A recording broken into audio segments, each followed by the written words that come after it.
everyone, it's Jessica Russell coming to you today with our next episode in our home buyer series. Today we're going to talk about selecting the right lender.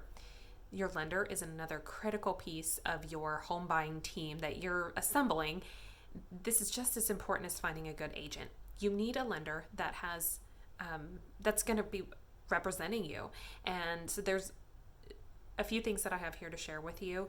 4 tips on picking the right lender. I also, at the end, I'm going to share 2 common misconceptions, so stay put for that. The first thing when you are selecting a lender is to find someone that has experience and knowledge. You want to look at their time in the business. How long have they been a lender? And the number of transactions that they do every year on average.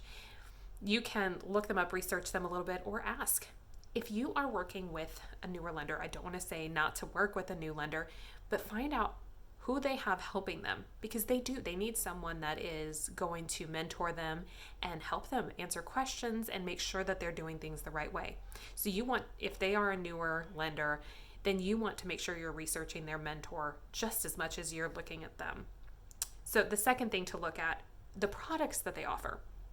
If you're looking at a very basic conventional loan, 20% down, you are going to be fine with almost any of the lenders that are out there. But if you were looking at a specialty loan, say you're a veteran, you're looking at a VA loan, or maybe you're a doctor and you're looking at one of the medical loan options that are out there. There's some specialty loans for doctors.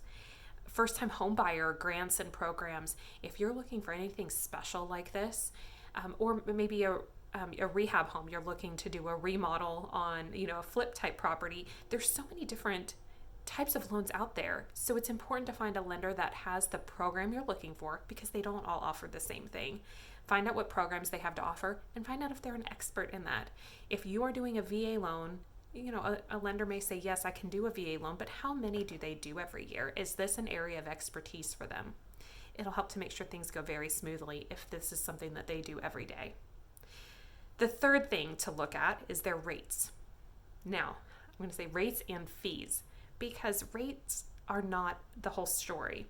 I see ads all the time for very low interest rates, but there's other fees involved, and sometimes that low rate that they're quoting means that they're charging higher fees in other areas. So look at the whole picture, compare apples to apples to make sure that you're comparing the same things. Same thing goes with builders will sometimes partner with lenders, and they'll offer you an incentive, $3,000 towards closing costs or something. Well, again, same thing, nothing's ever free. They may be charging that $3,000 in another area. So if you're ever concerned, you're wondering why something seems drastically different, ask the lenders, show them, say, this is what I'm getting from someone else. Why is this so much lower here? And hopefully they can tell you and show you where to be looking for those extra hidden costs. The fourth thing, I think this is one of the most important, is the customer service. Some of the ways you can look for this, you can read their reviews online, go to their Facebook page, go to Google, and see what kind of reviews have been written about them. Not just how many stars they have, but actually read the reviews and see what people are commenting on. You can also get recommendations from friends or from your real estate agent. If your friends are recommending someone, find out too if they actually use them to purchase a home, or is this just somebody that they know that's licensed. If they actually purchased a home with them, they can, share their experience and how things went for them. This is the reason customer service is very important. Of course, for you, we want to make sure that you have a lender that is going to educate you, make sure that you know all your options and you're understanding the process. But also, we want to make sure that they're meeting deadlines and that they are going to close on time. It happens so often where a lender is the cause of delays in the transaction or not closing on time, and that can cost you, the buyer, money, or even the house sometimes. It can be where if they don't meet that deadline, that the seller cuts you loose and moves on to another offer. So you do not want your lender to cause you to lose your dream home. And that does kind of go back to number 3. If somebody has a slightly better rate, is that worth it if the customer service isn't there?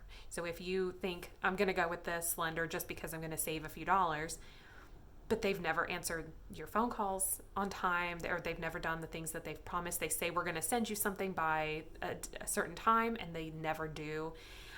That's a concern. And is that really going to be worth it to you in the end? So do your research on them with the customer service, ask questions, and do kind of test them on that. When you're having conversations early on, if they're not doing the things that they say they're going to do early on, how can you expect them to meet those requests when you're under contract and, time is of the essence?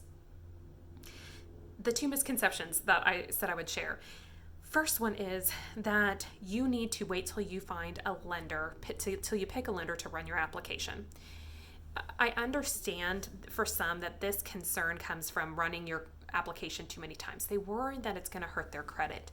If you really do have a couple of lenders that you're unsure who you want to work with, you need to run your application with them both. There's no way that they can quote rates and give you options for loans until they see the whole picture.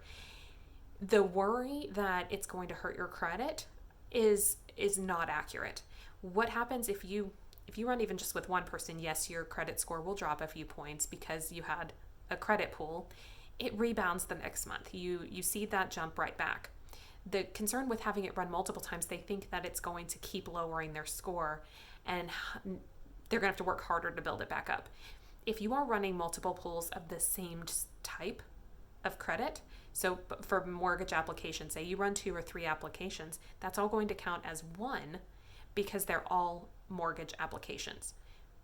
It's to protect the consumer, to protect the buyer, because we do not want you to feel stuck with the first lender that runs your application. So there is that protection there for you. What you don't want to do is to go out, apply for a mortgage, buy a new car, take out a new credit card, buy some furniture for the new house and put it on credit.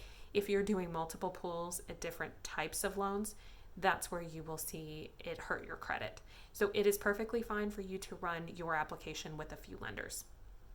Now, another thing that I see with running the application, I have heard frequently, especially this time of year, where buyers say, let's wait to put in that application and to look at everything until we get that Christmas bonus or the tax return and we can pay off X, Y, and Z. They think, well, let's pay off the rest of the car or let's pay towards this credit card debt. Go ahead and run an application with your lender now. Have them look at the big picture, because you may think that say you have $3,000 to work with. If you put it towards a certain debt, you may think that that's the best option for it, but the lender may say, no, that's better to be used for this purpose. Pay off this other type of debt or use it towards your down payment. They want to help advise you on the best way to use that money. So talk to them first, run your credit, let them look at that, because they'll play with the numbers and say, well, look, if you use this here, it's going to affect these numbers in this way. It may help to improve your debt to income ratio. It may help to improve your credit score. Let them tell you what they need from your credit to help it improve the best. So that's a big misconception that I often see, and people will waste that time and waste that money putting it towards something that didn't actually do as much for them, and it could have been put to better use. So if you have any other questions about finding a lender or need recommendations, I would love to talk to you. And if you did not see my last video on selecting an agent, click here and you can take a look. Hope you're having a wonderful day.